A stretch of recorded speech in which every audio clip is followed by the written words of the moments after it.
Would you take part in an experiment where you could win $500,000 just by staying awake for 5 days? The young woman you see here signed up for exactly that. Once a chip was injected into her body, the experiment officially began. The professor explained that prolonged wakefulness causes the human body to produce a hormone called curatosol, which can potentially revive brain-dead patients. When her levels hit 100, she'd collect the $500,000 prize. But if she fell asleep for more than 60 seconds, the chip would short-circuit and send a lethal jolt of electricity straight to her heart. 3 others joined the sleep deprivation trial alongside her. Jack tried to stay alert through intense exercise on the basketball court. Out of nowhere, a ball came flying and knocked him to the ground. He was about to close his eyes and drift off when a classmate pulled him back up. In his daze, he started hearing voices. He spun around and decked his classmate with one punch, but the guy hadn't said a word. Everyone stared at him like he was losing his mind. Jack glanced down at his watch. His curatosol was only at 47.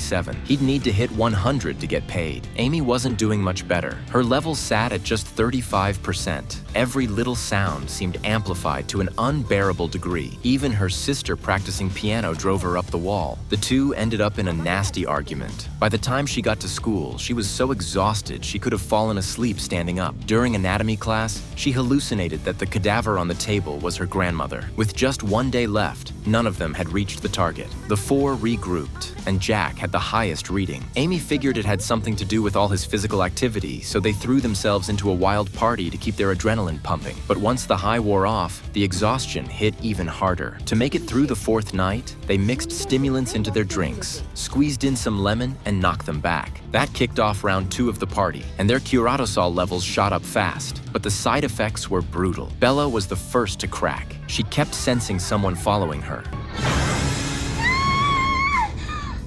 The moment she collapsed, her watch began its countdown.